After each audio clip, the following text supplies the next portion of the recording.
സഹോദരങ്ങൾ തമ്മിലുള്ള സ്നേഹം ആയുഷ്കാല ബന്ധമാണ്.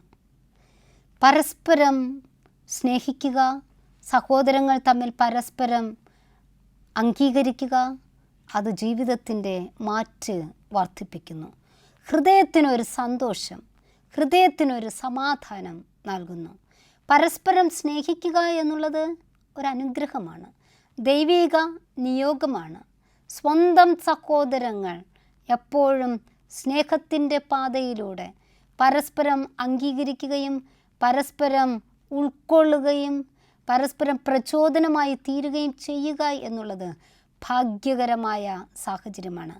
പലപ്പോഴും ഇന്നിൻ്റെ ചുറ്റുപാടിൽ, പലപ്പോഴും ഇന്നിൻ്റെ തിരക്കിട്ട ലോകത്തിൽ സഹോദര സ്നേഹം എന്ന് പറയുന്നത് അകൽച്ചയിലേക്ക് നയിക്കപ്പെടുന്നു. സഹോദര സ്നേഹം എന്ന് പറയുന്നത് ദൈവം ആഗ്രഹിക്കുന്ന നിലയിൽ വെളിപ്പെടുത്തുവാൻ കഴിയാതെ മുന്നോട്ട് നീങ്ങുന്ന സാഹചര്യമാണ് ഉണ്ടാകുന്നത്. സഹോദരങ്ങൾ പരസ്പരം സ്നേഹിക്കുന്നത് ഒരു ഗിഫ്റ്റാണ്. സമ്മാനങ്ങൾ അങ്ങോട്ടും ഇങ്ങോട്ടും കൈമാറുന്നത് പോലെ സ്നേഹത്തിൻ്റെ തലങ്ങൾ അങ്ങോട്ടും ഇങ്ങോട്ടും കൈമാറുന്നതാണ് സഹോദര സ്നേഹം എന്നത്. പരസ്പരം സഹോദരങ്ങൾ സ്നേഹിക്കുന്നത് അതുല്യവും അനുഗ്രഹവുമായിട്ട് കണക്കാക്കപ്പെടണം. പക്ഷേ ഇന്ന് പല കുടുംബങ്ങളിലും സ്നേഹത്തിൻ്റെ അഭാവം കാണപ്പെടുവാൻ കഴിയും. ചിലപ്പോൾ സ്കൂൾ ലെവലിൽ പഠിക്കുമ്പോൾ പോലും കുട്ടികൾക്ക് പരസ്പരം സ്നേഹിക്കുവാൻ കഴിയാതെ ശത്രുതാ മനോഭാവത്തിലൂടെയാണ് പലപ്പോഴും മുന്നോട്ട് നീങ്ങുന്നത്. എൻ്റെ അടുക്കൽ വന്ന ചില കേസസ് ഞാൻ മുന്നിൽ നിരത്തട്ടെ. ഒന്നാമതായി, ഒരു വീട്ടിൽ 2 മക്കളുണ്ട്. അപ്പൻ ഗൾഫിലാണ്, അമ്മയാണ് ഈ മക്കളുടെ ഒപ്പം ഉള്ളത്. ഈ മക്കൾ പരസ്പരം തല്ലുകൂടുമ്പോൾ, ഈ 2 കുട്ടികളും അങ്ങോട്ടും ഇങ്ങോട്ടും തല്ലുകൂടുമ്പോൾ, മൂത്തത് ആൺകുട്ടിയാണ്, ഇളയത് പെൺകുട്ടിയാണ്. ഈ മൂത്ത കുട്ടി ഇളയ കുട്ടിയെ എന്ത് വഴക്കിടുമോ അപ്പോൾ തന്നെ ഈ കുട്ടി ഗൾഫിലുള്ള അപ്പനെ വിളിച്ച് പറയും, എൻ്റെ ചേട്ടൻ എന്നെ അടിക്കുന്നു, വഴക്ക് പറയുന്നു. ചിലപ്പോഴൊക്കെ ഈ മൂത്ത കുട്ടി ചെയ്തതിനേക്കാൾ ഇരട്ടിക്ക് ആ കാര്യകാരണങ്ങളെ വിശദീകരിച്ച് അപ്പനോട് വിവരിക്കുന്നതാണ് ഇളയ കുട്ടിയുടെ പ്രസ്താവന.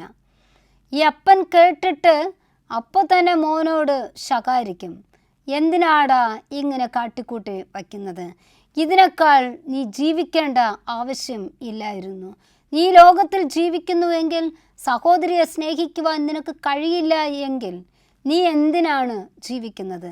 ഇത്തരം ക്രൂരമായ മൃഗീയമായ തന്നെ ഇഞ്ചിഞ്ചായി നശിപ്പിക്കുവാൻ പ്രാപ്തിയുള്ള വാക്കുകൾ ഈ മകൻ കേൾക്കുന്നതിന് ഇടയായി.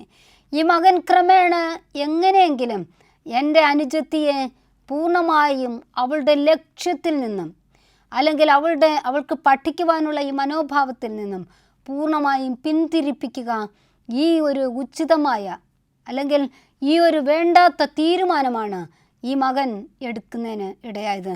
കുഞ്ഞുപ്രായം മുതൽ മക്കൾ തമ്മിലുള്ള വാശി, മക്കൾ തമ്മിലുള്ള ശണ്ഠ, മക്കൾ തമ്മിലുള്ള ക്രൂരമായ ഇടപെടൽ, അല്ലെങ്കിൽ മക്കൾ തമ്മിലുള്ള വിദ്വേഷം, അത് പരിഹരിക്കുന്നതിന് പകരം പരസ്പരം വൈരാഗ്യം വർദ്ധിപ്പിക്കുന്ന ഒരു പിതാവിൻ്റെ കാഴ്ചപ്പാടാണ് ഇവിടെ കാണുവാൻ കഴിയുന്നത്. രണ്ടാമത് മറ്റൊരു സംഭവം എന്ന് പറയുന്നത്, ഒരപ്പൻ തൻ്റെ 2 മക്കൾ തമ്മിൽ ഏകദേശം 6 മാസത്തോളം മിണ്ടാതെ ഇരിക്കുന്ന ആ അവസ്ഥ വന്ന് പറയുന്നതിന് ഇടയായിത്തീർന്നു. വളരെ വിഷാദത്തോടെ, വളരെ വേദനയോടെയാണ് ഈ അപ്പൻ വന്ന് പറഞ്ഞത്, എൻ്റെ 2 മക്കൾ, മൂത്ത കുട്ടി 7ാം ക്ലാസ്സിൽ പഠിക്കുന്നു, ഇളയ കുട്ടി 6ാം ക്ലാസ്സിൽ പഠിക്കുന്നു, 2 പേരും തമ്മിൽ മിണ്ടിയിട്ട് ഏകദേശം 6 മാസത്തോളം ആയി. എന്തുകൊണ്ടാണെന്ന് ആ കുട്ടികളോട് അന്വേഷിച്ചപ്പോൾ പരസ്പരമുള്ള വാക്കുകളിൽ, ഇടപെടലിൽ വന്നുപോയ വീഴ്ച, ഈ കുഞ്ഞു മനസ്സ് അതൊരു വാശിയേറിയ ശത്രുതാ മനോഭാവത്തോടെ അവർ കാണുന്നതിന് ഇടയായി. അങ്ങനെ ജീവിതം, ഈ പഠന മേഖലയിൽ തന്നെ സ്വന്തം ജീവിതത്തിൽ വാശിയേറിയ ഒരു തീരുമാനത്തിലേക്ക് അവർ നയിച്ചു. മൂന്നാമതൊരു സംഭവം എന്ന് പറയുന്നത്, 2 കുട്ടികളും ആൺകുട്ടികളാണ്. അപ്പനും അമ്മയും ഈ മക്കളുടെ ഒപ്പം നിൽക്കുന്നതിന് പകരം ഈ രണ്ട് കുട്ടികളും അങ്ങോട്ടും ഇങ്ങോട്ടും അടിയുണ്ടാക്കുമ്പോൾ, അങ്ങോട്ടും ഇങ്ങോട്ടും ശത്രുതാ മനോഭാവത്തോടെ കാണപ്പെടുമ്പോൾ, ഒരു ദിവസം അപ്പൻ മൂത്ത മകനോട് പറഞ്ഞു, ഇനി മേലാൽ ഇളയ കുട്ടിയോട് നീ മിണ്ടിപ്പോകരുത്, ഇനി മേലാൽ ഇളയ കുട്ടിയോട് നീ സംസാരിച്ചു പോകരുത്, അവൻ നിൻ്റെ സഹോദരനല്ല എന്ന് കണക്കാക്കണം. ഈ കുട്ടി ചെയ്ത കാര്യമെന്ന് പറയുന്നത്, അവൻ ക്രമേണ കുഞ്ഞു മനസ്സ് വേദനിച്ചുകൊണ്ട് ഇനി ഈ വീട്ടിനകത്ത് കഴിയുമ്പോൾ എൻ്റെ അനുജനുമായിട്ട് സംസാരിക്കുവാൻ എനിക്കൊരു ഇടമില്ല, എനിക്ക് അവസരമില്ല എന്ന് ചിന്തിച്ച് വാശിയേറിയ മനോഭാവത്തോടെ കാണപ്പെടുന്നതിന് ഇടയായി. ക്രമേണ അവൻ അലയുന്ന സാഹചര്യത്തിലേക്ക്, അവൻ്റെ മനസ്സ് അവനിൽ നിന്നും നിയന്ത്രണം നഷ്ടപ്പെട്ടു പോയ സാഹചര്യത്തിലേക്കാണ് നയിക്കപ്പെട്ടത്. ഈ 3 സംഭവങ്ങളും ഓർമ്മപ്പെടുത്തുന്നത് സഹോദരങ്ങൾ തമ്മിലുള്ള വാശിയേറിയ ജീവിതചര്യ ശരിയായി തിരിച്ചുവിട്ടില്ല എങ്കിൽ, ശരിയായ മാർഗനിർദ്ദേശം നൽകിയില്ല എങ്കിൽ, അവരുടെ ജീവിതത്തിൽ അവരുടെ ലക്ഷ്യം എന്താണോ അത് ശരിയായ നിലയിൽ മുന്നോട്ട് നയിക്കുവാൻ കഴിയില്ല എന്നുള്ള വ്യക്തമായ സൂചനയാണ് ഇവിടെ നൽകപ്പെടുന്നത്. മനഃശാസ്ത്രജ്ഞന്മാരുടെ അഭിപ്രായത്തിൽ കുടുംബത്തിൽ സഹോദരങ്ങൾ തമ്മിലുള്ള ബന്ധം എന്നത് ചലനാത്മകത സൃഷ്ടിക്കുന്ന ഒന്നാണ്. മാത്രവുമല്ല, കുട്ടികൾ പരസ്പരം വളർന്നു വരുമ്പോൾ, അങ്ങോട്ടും ഇങ്ങോട്ടും പിണക്കങ്ങൾ ഉണ്ടാക്കുമ്പോൾ, ചിലപ്പോൾ അങ്ങോട്ടും ഇങ്ങോട്ടും ദേഷ്യപ്പെടുമ്പോൾ, അതൊക്കെ പ്രശ്ന പരിഹാരത്തിനുള്ള ഒരു ഇടമായിട്ട് കാണണം. ഈ ഒരു ലെവലിൽ കുട്ടികൾ തമ്മിൽ അങ്ങോട്ടും ഇങ്ങോട്ടും സംസാരിക്കുമ്പോൾ, ഈർഷ്യ നിറഞ്ഞ വാക്കുകൾ ഉപയോഗിക്കുമ്പോൾ, ക്രമേണ അതൊക്കെ പ്രശ്ന പരിഹാരത്തിനുള്ള ഇടമായിട്ടും സമൂഹത്തിൽ ധാരാളം കാര്യങ്ങൾ ചെയ്യുവാനുള്ള ഒരു മാർഗദീപമായിട്ടാണ് കാണേണ്ടത്. അതല്ലാതെ അവരിലുണ്ടാകുന്ന വാശിയേറിയ മനോഭാവത്തെ വളർത്തിയെടുക്കുവാൻ ശ്രമിക്കുമ്പോൾ, അതിനുള്ള ഇടം നൽകുമ്പോൾ, അവരുടെ ജീവിതത്തെ തന്നെ മാറ്റിമറിക്കുന്നതിന് ഇടയാകും. ഇവിടെ ചില സൂചനകൾ ഞാൻ നൽകുവാൻ ആഗ്രഹിക്കുന്നു. ഒരുപാട് കുടുംബങ്ങളിൽ ഇന്ന് ഈ പ്രശ്നം നിഴലിക്കുന്ന കാര്യങ്ങളാണ്. കുഞ്ഞുനാൾ മുതൽ പല തലങ്ങളിലും കുട്ടികൾ വളർന്നു വരുമ്പോൾ, സഹോദരങ്ങൾ തമ്മിൽ സ്നേഹിക്കുവാൻ കഴിയാതെ വരുന്ന സാഹചര്യങ്ങളിൽ കുടുംബാംഗങ്ങൾക്കുള്ള റോൾ എന്താണ്? അപ്പനും അമ്മയും ഏത് നിലയിൽ ഇത്തരം പ്രതിസന്ധികളെ തിരിച്ചുവിടണം? ചില പോയിന്റുകൾ സൂചിപ്പിക്കുവാൻ ആഗ്രഹിക്കുന്നു. ഒന്നാമതായി, പക്ഷഭേദം കൂടാതെ കുഞ്ഞുങ്ങളെ സ്നേഹിക്കുക. പക്ഷഭേദം കൂടാതെ കുഞ്ഞുങ്ങളെ സ്നേഹിക്കുക. പാർഷ്യാലിറ്റി എന്ന് പറയുന്നത് ഇന്ന് എല്ലാ കുടുംബങ്ങളിലും വെളിപ്പെടുന്ന ഒരു കാര്യമാണ്. പലപ്പോഴും മാതാപിതാക്കന്മാർക്ക് തങ്ങളുടെ കുഞ്ഞുങ്ങളെ സ്വത്തായി, തങ്ങളുടെ കുഞ്ഞുങ്ങളെ നിധിയായി ലഭിച്ചിട്ടുള്ളതാണ്. എല്ലാ കുഞ്ഞുങ്ങളും തങ്ങളുടെ കഴിവിനനുസരിച്ച്, തങ്ങളുടെ സൗന്ദര്യത്തിനനുസരിച്ച് ദൈവം നൽകിയ ദാനമാണ്. കുഞ്ഞുങ്ങൾ എപ്പോഴും പറയാറുണ്ട്, ഗിഫ്റ്റാണ്. കുഞ്ഞുങ്ങളെന്ന് പറയുന്നത് അനുഗ്രഹമാണ്. അവർക്ക് പല മേഖലകളിലും വളർന്നു വരുവാനുള്ള ഒരു ഇടമായിട്ട് കുടുംബത്തെ കാണുവാൻ കഴിയണം. കുഞ്ഞുങ്ങളെ ദാനമായി ലഭിക്കുമ്പോൾ, കുഞ്ഞുങ്ങളെ ദാനമായി ദൈവത്തിൽ നിന്നും സ്വീകരിക്കുമ്പോൾ, കുഞ്ഞുങ്ങളെ അവരവരുടെ വ്യക്തിത്വത്തിന് ഉടമകളായി മനസ്സിലാക്കുകയും അംഗീകരിക്കുകയും ചെയ്യുമ്പോഴാണ് യഥാർത്ഥത്തിൽ അവർ മെച്ചകരമായ ജീവിതം നയിക്കുന്നത്. ചിലപ്പോൾ മൂത്ത കുട്ടി ആൺകുട്ടിയായിരിക്കാം, ഇളയ കുട്ടി പെൺകുട്ടിയായിരിക്കാം. അതുമല്ലെങ്കിൽ മൂത്ത കുട്ടി പെൺകുട്ടിയായിരിക്കാം, ഇളയ കുട്ടി ആൺകുട്ടിയായിരിക്കാം. ആണെന്നോ പെണ്ണെന്നോ വ്യത്യാസമില്ലാതെ, യാതൊരു പക്ഷഭേദവും കാണിക്കാതെ സ്നേഹിക്കുവാനും അംഗീകരിക്കുവാനും ഉൾക്കൊള്ളുവാനും കഴിയണം. മാതാപിതാക്കന്മാർ എപ്പോഴാണോ പക്ഷഭേദം കാണിക്കുന്നത്, അത് കുട്ടികൾ മനസ്സിലാക്കും, കുട്ടികൾ അംഗീകരിക്കും. ആൺകുട്ടിയായാലും പെൺകുട്ടിയായാലും ഒരുപോലെ അംഗീകരിക്കുവാനും സ്നേഹിക്കുവാനും കഴിയണം. അവരുടെ സൗന്ദര്യത്തിൽ വ്യത്യാസം ഉണ്ടായിരിക്കാം, കഴിവിൽ വ്യത്യാസം ഉണ്ടായിരിക്കാം, അവരുടെ ഇടപെടലുകളിൽ വ്യത്യാസം ഉണ്ടായിരിക്കാം. ഏത് തലങ്ങളിലാണോ അവർ മികവ് കാണിക്കുന്നത്, മികവ് നന്നായിട്ട് കാണിക്കുന്നവരെ കൂടുതൽ സ്നേഹിക്കുകയും കഴിവ് കുറഞ്ഞവരെ മാറ്റി നിർത്തുകയും ചെയ്യുന്ന സ്ഥിതി കുടുംബത്തിൽ ഉണ്ടാകരുത്. 2 പേരെയും അല്ലെങ്കിൽ 3 മക്കളാണോ ലഭിച്ചത്, 3 പേരെയും ഒരുപോലെ സ്നേഹിക്കുവാനും അംഗീകരിക്കുവാനും കഴിയണം. മകന് കൂടുതൽ സ്നേഹം കൊടുക്കുക, അല്ലെങ്കിൽ മകൾക്ക് കൂടുതൽ സ്നേഹം കൊടുക്കുക. ഇത്തരം വേർതിരിവ് കുടുംബത്തിൽ ഒരിക്കലും ഉണ്ടാകരുത്.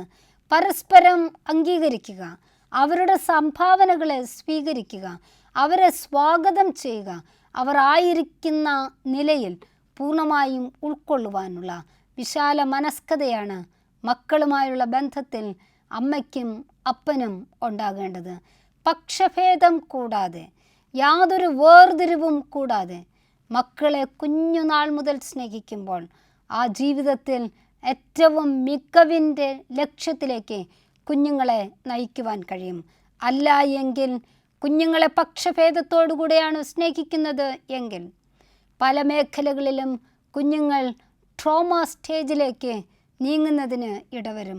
അവിടെ കുഞ്ഞു പ്രായത്തിൽ തന്നെ മാതാപിതാക്കന്മാരിലൂടെ ലഭിക്കേണ്ടുന്ന സംഭാവനകളെ ശരിയായി സ്വീകരിക്കുവാൻ കഴിയാതെ ചോദ്യം ചെയ്യലിലൂടെയും അല്ലെങ്കിൽ തങ്ങളെ തന്നെ പൂർണ്ണമായും വെറുക്കുന്നതിലൂടെയും ട്രോമ സ്റ്റേജിലേക്ക് നീങ്ങി മനസ്സിൻ്റെ ശാന്തത കൈവെടിയുവാൻ ഇടവരും.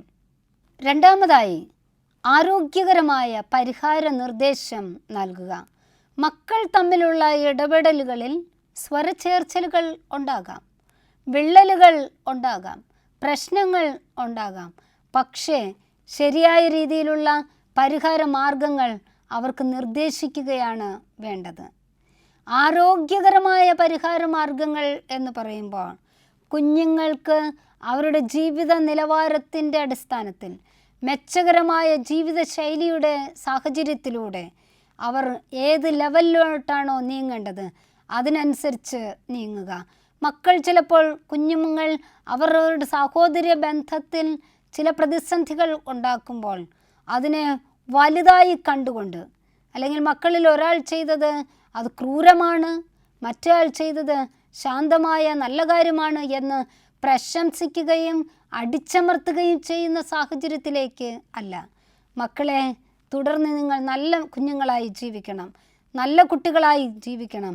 ഇതൊക്കെ ഒരു പാഠമായി മാത്രം കണക്കാക്കുക. ഇത്തരത്തിലുള്ള ആരോഗ്യകരമായ സമീപനത്തിലൂടെ മക്കളെ മെച്ചകരമായ നിലയിൽ നയിക്കുവാൻ ഉള്ള മാർഗനിർദ്ദേശമാണ് മാതാപിതാക്കന്മാർക്ക് ഉണ്ടാകേണ്ടത്.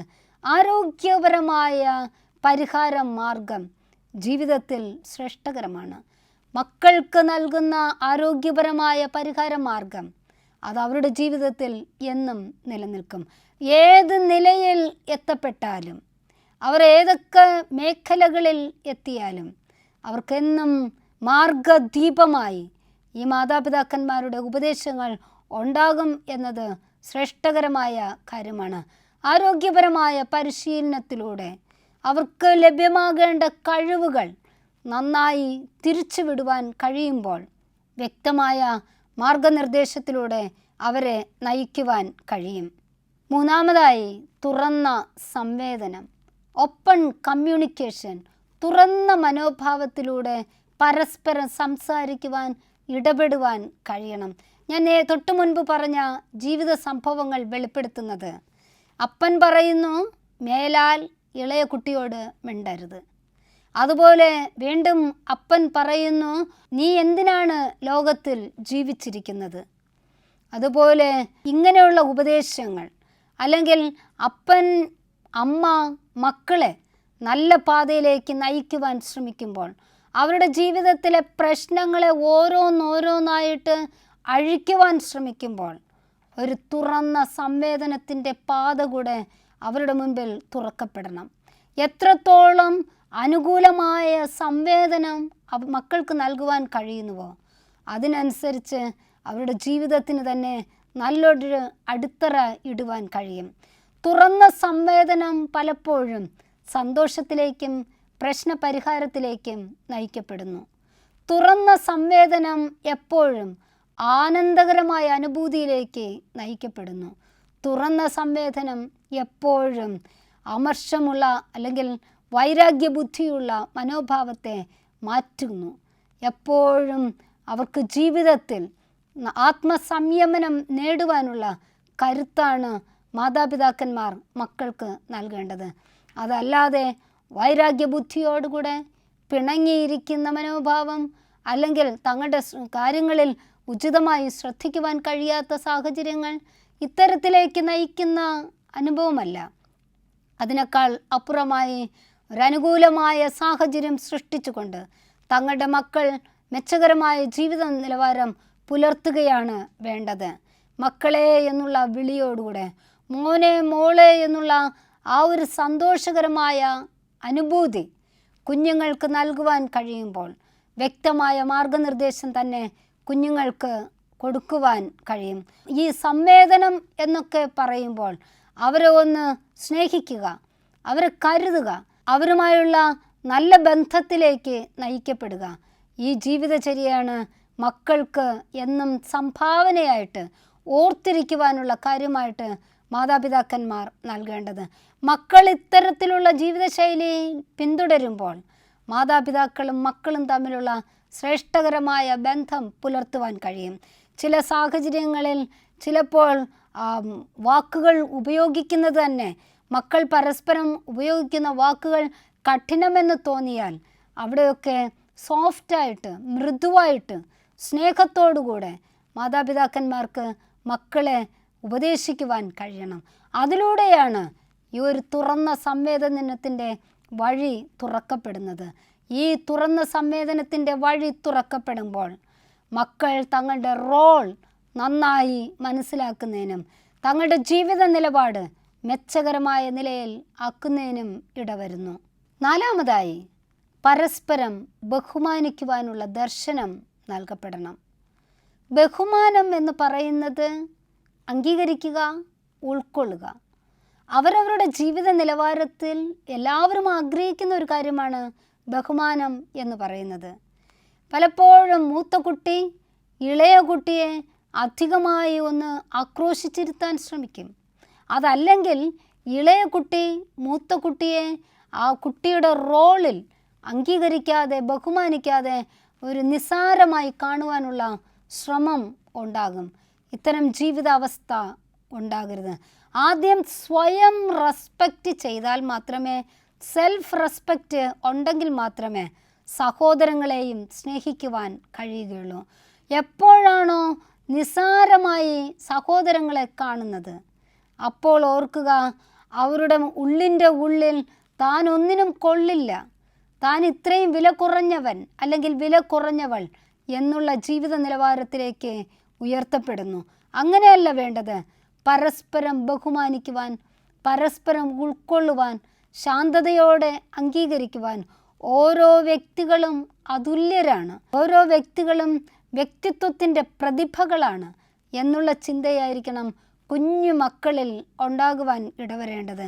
കുഞ്ഞുങ്ങളുടെ ഓരോ ചലനവും മാതാപിതാക്കന്മാർ വീക്ഷിച്ചാൽ മാത്രമേ കുട്ടികൾ പരസ്പരം അനുഭവിക്കുന്ന വേദനകൾക്ക് ശമനം നൽകുവാൻ കഴിയുകയുള്ളൂ. ചിലപ്പോൾ സഹോദരങ്ങൾ തമ്മിലുള്ള വാക്കുതർക്കത്തിൽ അത് മാതാപിതാക്കന്മാരോട് പറയുമ്പോൾ അത് ചിലപ്പോൾ ഏറ്റക്കുറച്ചിലുകൾ ഉണ്ടാകാം.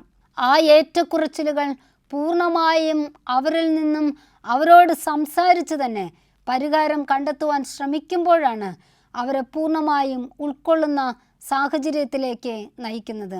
പരസ്പര ബഹുമാനം എന്നത് എല്ലാവരും ആഗ്രഹിക്കുന്ന കാര്യമാണ്.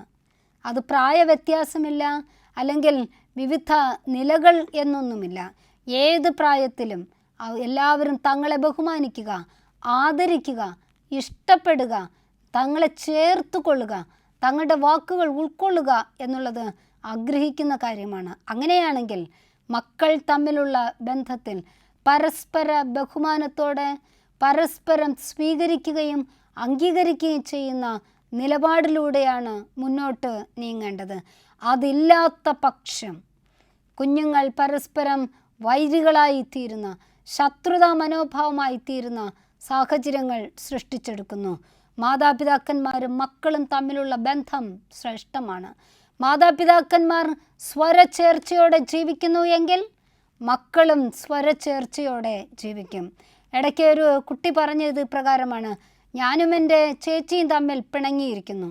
ഞാൻ ആ മക്കളോട് ചോദിച്ചു, നിങ്ങൾ പിണങ്ങിയിരിക്കാൻ കാരണം? വീണ്ടും ഞാൻ ചോദിച്ചു, നിങ്ങളുടെ മാതാപിതാക്കന്മാർ എപ്പോഴെങ്കിലും അടിയുണ്ടാക്കിയിട്ടുണ്ടോ? എന്നോട് പറഞ്ഞു, ഇല്ല. നിങ്ങളുടെ മാതാപിതാക്കന്മാർ എപ്പോഴെങ്കിലും പിണങ്ങിയിരിക്കാറുണ്ടോ? കുട്ടികൾ പറഞ്ഞൊരു കാര്യമാണ്, അപ്പനും അമ്മയും പിണങ്ങിയിരിക്കാറുണ്ട്. ഈ പിണങ്ങിയിരിക്കൽ എന്നുള്ളത് ക്രമേണ മക്കളും തങ്ങളുടെ ജീവിതത്തിലൂടെ വെളിപ്പെടുത്തുവാൻ ശ്രമിക്കുന്നു. അങ്ങനെയാണെങ്കിൽ അപ്പനും അമ്മയും തമ്മിലുള്ള ബന്ധം ദൃഢമാക്കണം. അപ്പനും അമ്മയും പരസ്പരം കലഹിക്കുന്ന സാഹചര്യത്തിൽ അല്ല, അപ്പനും അമ്മയും പരസ്പരം ബഹുമാനിക്കുന്ന, ചേർന്നിരിക്കുന്ന അനുഭവത്തിൽ ആകുമ്പോൾ അത് കണ്ട് മക്കൾ പഠിക്കുകയും മക്കളുടെ ജീവിത വീക്ഷണം മെച്ചകരമായി തീരുന്നതിനും ഇടയാകും.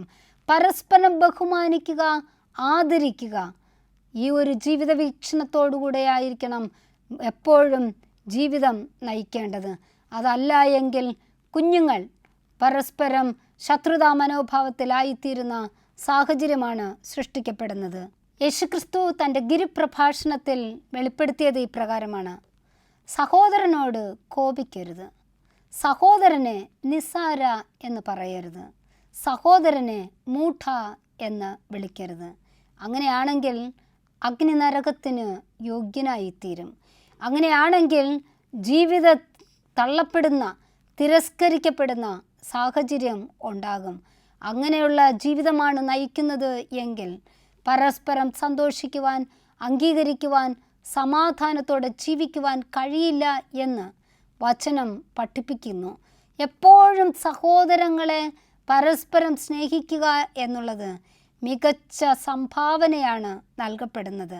യേശുക്രിസ്തുവിനെ എത്രത്തോളം ഉൾക്കൊള്ളുന്നുവോ, ആത്മീയ മൂല്യങ്ങൾക്ക് എത്രത്തോളം പ്രാധാന്യം നൽകുന്നുവോ, അതിനനുസരിച്ച് നല്ല മൂല്യങ്ങൾ, സ്നേഹിക്കുക, ക്ഷമിക്കുക, കരുതുക, ഉൾക്കൊള്ളുക, ദയയോടെ ഇടപെടുക, ദേഷ്യ മനോഭാവത്തെ പൂർണ്ണമായും മാറ്റുക, ഇങ്ങനെയുള്ള നല്ല മൂല്യങ്ങൾ പരസ്പരം കൈമാറുന്നതിനും പരസ്പരം നൽകുന്നതിനും ഇടയായിത്തീരും.